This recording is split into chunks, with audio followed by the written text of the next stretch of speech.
Welcome to Everything Guitar Episode 5. I'm Ben France, your host of this weekly deep dive into all things guitar related. If you're new to the channel, I would love it if you go ahead and click the subscribe button and the notification button so you can get notification when these videos come out. They are typically released at 5 p.m. Central Standard Time on Wednesdays every week. That's GMT time minus 5 hours for those of you not in the United States.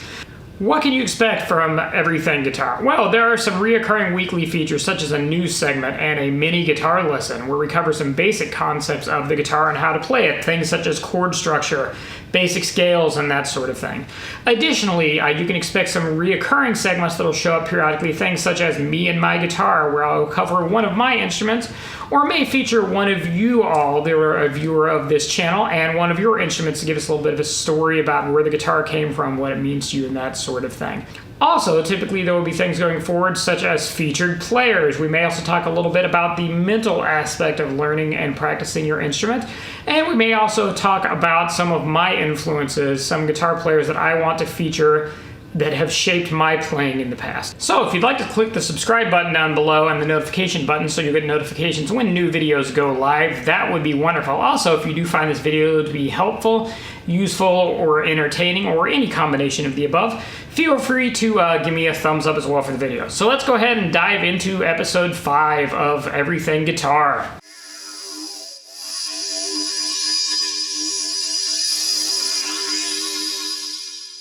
Alright, this week on the news, I wanted to highlight a new release from an incredibly talented artist, Mr. Kiko Loureiro, I believe is how you pronounce that. I'm probably horribly mispronouncing that. Obviously, English is my first and quite honestly only language.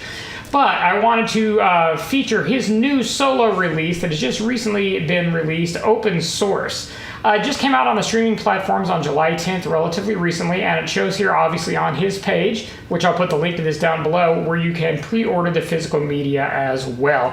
Kiko, if you're not familiar with him, is a solo artist. He's also currently the lead guitarist in Megadeth and has been for a number of years. This is his 5th solo release, Open Source, and he does have a few guest appearances on it, including the very inimitable Marty Friedman, who appears on the track Imminent Threat as well. If you're not familiar with Marty, Marty was, in my opinion, the lead guitar player for Megadeth during their classic period of the early 1990s on albums such as Rust in Peace, Countdown to Extinction, and so on. So it's pretty cool to see Marty on this release that Kiko has recently put out. So let's listen to a couple of snippets of a couple songs.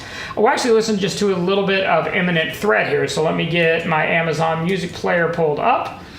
And we'll start out with Imminent Threat. We're going to listen to about the first minute and a half of it, which will give you kind of a rundown of what the track vibe is overall and some of Kiko's lead playing.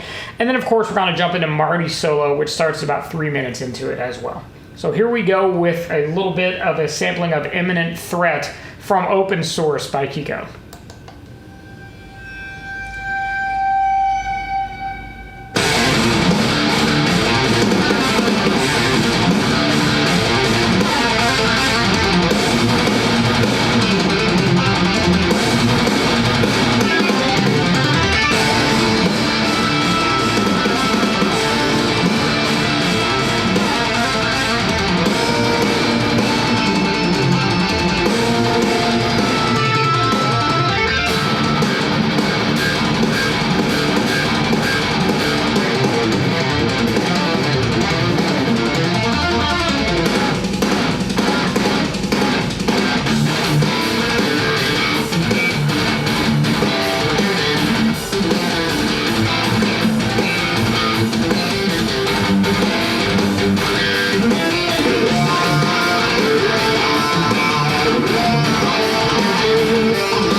obviously Kiko is a monster player in his own right. I don't want to take anything away from his ability and his talents because he is an incredible guitar player. But let's jump forward to Marty.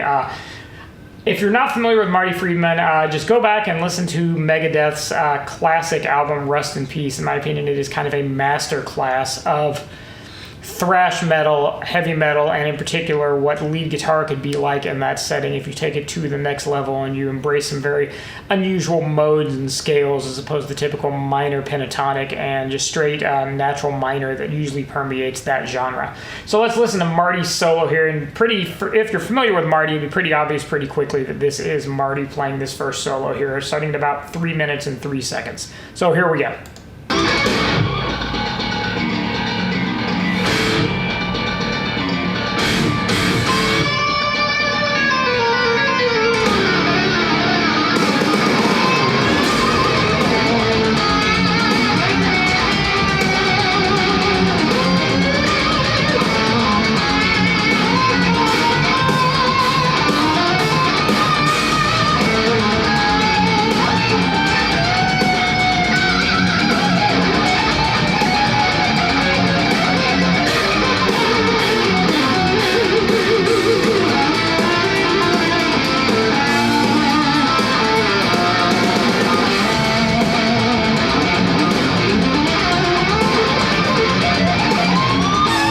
So there you go, a little bit of a sampling of Imminent Threat from Kiko Loureiro's new solo album, Open Source, that just dropped on all the streaming platforms on July 9th. Also, you'll see here on the screen, I have a link to his YouTube page where he's actually released a video back on June 19th, a little while back, for EDM, Independent Mind, his first single from this album, and that actually is a pretty banging track as well. I'll play just a smidge of it here so you can hear a little bit of the riff and see a little bit of it. So.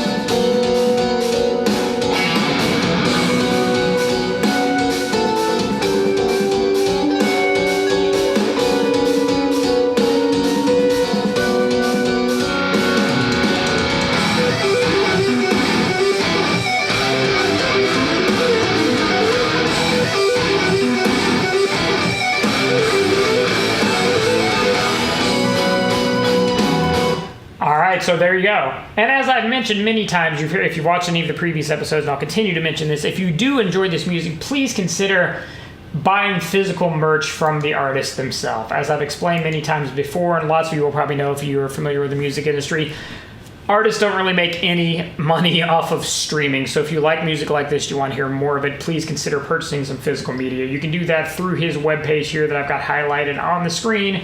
There are links where you can jump to the pre-order, and he was actually doing a Indiegogo campaign that funded this album. So there are a lot of cool different packages that you can get, anything from just the high-res digital download, physical media, up to all kinds of cool packages with a number of things you'll see here on the screen, even going as far as like 10-minute Skype calls and 1-hour lessons or mentorship. So all kinds of cool stuff. So please consider purchasing some physical media to support your favorite artist, whether it's Kiko or someone else that you enjoy the music of.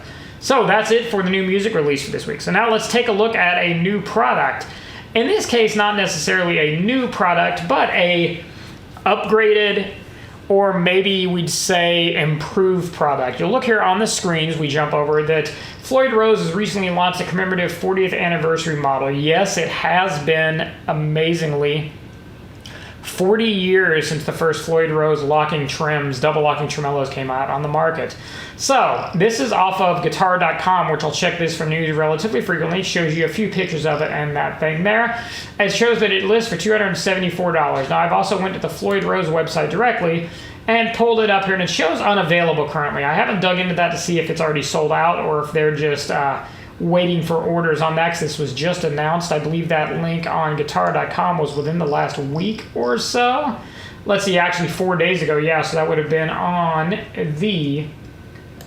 10th of July. So I'm assuming, unless they sold out that quick, that it's really just a matter of waiting for the new pre-release. But so what's different with the 40th anniversary? Well, obviously they look a little bit different. You see those red fine tuners on it. But if we look down here in the details, it shows that it uses obviously the classic German-made tremolo bass that comes standard on all of the standard Floyds. However, it does have stainless steel hardware. The insert blocks that lock down your strings, those little guys in the string there that you see that are silver, right up above the tuning pegs, those are made of titanium on this version. It has a 37 millimeter fat brass sustain block. I'll show that to you there, which is on the bottom of the tremolo that hangs down in the cavity on your guitar, and that does help significantly with sustain. And it does have those ruby red fine tuners that are commemorating their 40th anniversary, which is actually a ruby anniversary. So if you're interested in that, go to floydrose.com and you can search for 40th anniversary. I believe if you just go to 40 Floyd Rose, it actually will pull up some info here, and if you scroll down through it, you should be able to find information on the 40th anniversary trim. I honestly haven't pulled it off of the homepage here, but let's take a look and see what we have. There we go. Under Original Series, you see 40th Anniversary Original. So there you go. That's how you get to that page. So the Floyd Rose 40th Anniversary Trim System. If you want a double locking floating trim and you're looking to do an upgrade, definitely consider that guy. I'm actually pondering seeing if I can figure out a way to pull that off to put that into Sam, my 1990 Hamer Centaur, just to upgrade from the licensed Floyd copy that's been in her since new.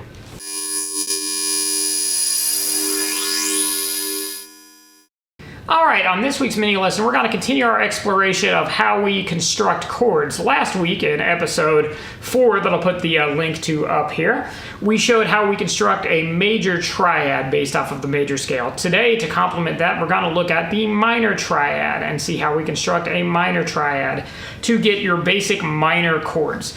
The examples we're doing today are going to be in the keys of C and the key of A. So if you want to review last week's major triad, you can click on the link up above. Or if you want to review previous weeks where we actually went over the scales that these chords are based off of, you can click through the link that's showing up here now and start back with episode 1 of Everything Guitar, where we covered the major scale, and then move forward through the variety of minor scales, the different variations of the minor scale after that.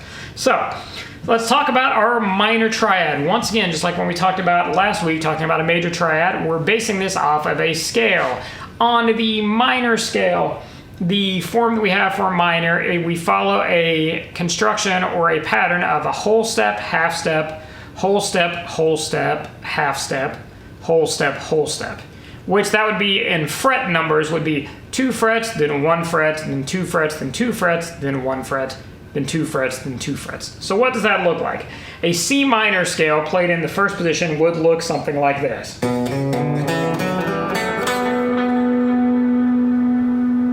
So, based off of that then, our chords, our major triad, or our minor triad, once again, we're always going to build our triads off of the root or the first note, the 3 or the third note, and the 5 or the 5th note. Where do those notes come from? Just like we talked about it last week in the major triad, major chords, it's based off your notes in the scale numerically. So your root is going to be your 1 or your first note. If we're in the key of C, that's going to be C, right? So there we go. That would be our 1 in the C minor triad. Our third, we count up to the third note. So we've got a C, and we have a D is our second. We have a D sharp or E flat, whichever you prefer to call it. We'll say D sharp in this case is our third. So C, D sharp. So, and then our 5th, that's our third. Our 4th is an F. Our 5th is a G.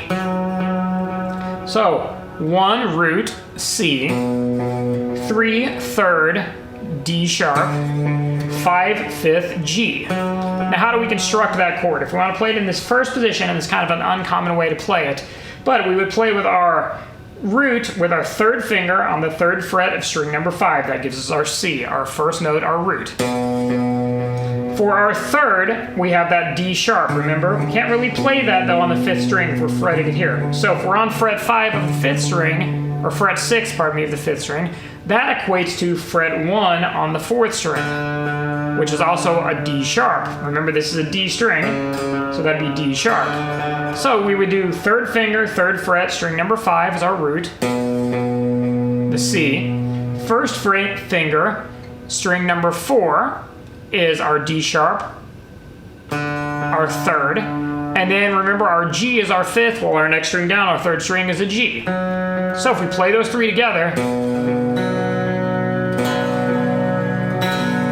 there is a C minor chord. It's not a real common form of playing it that way, but that is a way you could play a C minor in the 1st position. Another way you could do that if you wanted to play a bar chord is you have your C, 1st finger, 3rd fret, string 5. Your 5th, your G, would be 3rd finger, 5th fret, string 4. That's our G. An octave of our C, 4th finger, 5th fret, string 3. So that's another C, an octave higher. And there is our D sharp, would be 4th fret, string 2. So a bar chord of that would sound like this. And you could add that 1st string on the top, because that gives you another 5th or another G, an octave higher. So, C minor.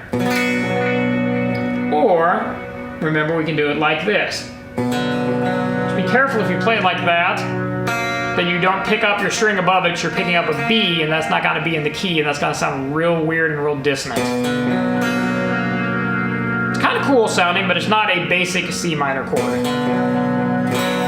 So there we go. Now let's look at A. So for A, same thing. Let's look at it in starting down on the 6th string for the scale purposes. So once again, same format for the scale is starting on our root or our 1st A, whole step to B, half step to C, whole step to D, whole step to E, half step to F, whole step to G, whole step to our octave, to A again, So if we're building our triad again, remember we want our root or our 1st, we want our number 3 note or our 3rd, and we want our 5th or our number 5 note. So obviously A is 5. We're gonna move this down though to the most common form of an A minor chord. You probably know this chord, you probably know how to play this chord, you may or may not know the theory behind it though. So let's move down. 5th fret on string 6 is an A. Also open on string 5 is an A. So that's gonna be our root. Okay. So next we have A, B, C. So our 3rd's a C. Now if we're using this as an open, we can't really play a C here. We could play an octave of a C here, but that's kind of a weird fingering. So the A minor that most people know is gonna have our C here. 1st fret, 2nd string with your index finger. So root, 5th string open, A, and 1st finger, 1st fret, 2nd string, C. Root, 3rd, and then our 5th, remember 5th note up, 1, 2, 3, 4, 5 is an E. So if we're down here for our root, if we take our 2nd finger on the 2nd fret of string number 4, that's gonna give us an E. So we've now got, in the order of playing them from the thicker strings to the thinner strings, we've got our root A, our 5th E, skip a string, and our 3rd C. Now, it's a little awkward skipping that string or muting it. So what you can do is you can take your 3rd finger, put it on fret number 2 on the 3rd string. That gives you an octave of your A.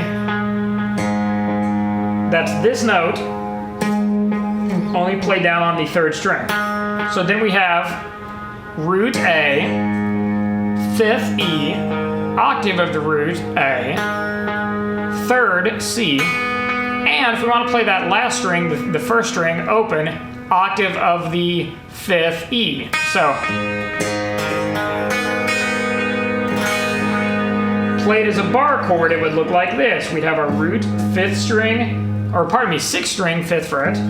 We'd have our 5th, 3rd finger on fret number 7 of the 5th string. We have our 4th finger on fret number 7 of the 4th string. That's an octave of our A again. So root, fifth, root octave.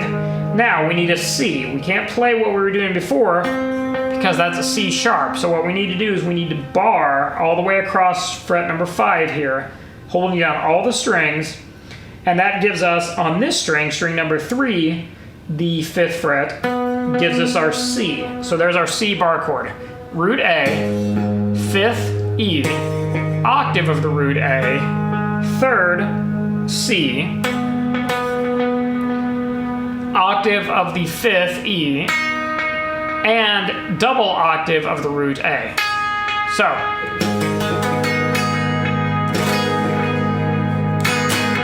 So there you go. That is our triads for C minor and A minor. Next week, we'll continue looking at some chord theory. We'll also probably start diving into modes as well, start learning some different scales on top of what we've learned so far, just to add a little more spice and a little bit different type of sound to our melody playing that we have on our guitar. So that is it for episode 5 of Everything Guitar. Once again, if you found this to be helpful, useful, entertaining, fun, anything like that, I would love it if you'd click the subscribe button down below. Also, if you want to get notifications when new videos go live, not only this Everything Guitar series, but all of the other music-related videos and guitar-related videos I do, make sure you ring the bell for notifications. Finally, if you did find this to be helpful, of course, you can always give me a thumbs up. That would be awesome. I'd appreciate that. Otherwise, make sure to tune back in next week at 5 p.m. Central Standard Time on Wednesday. That will be Wednesday, the 20th, I believe, of July, for episode 6 of Everything Guitar. Keep practicing.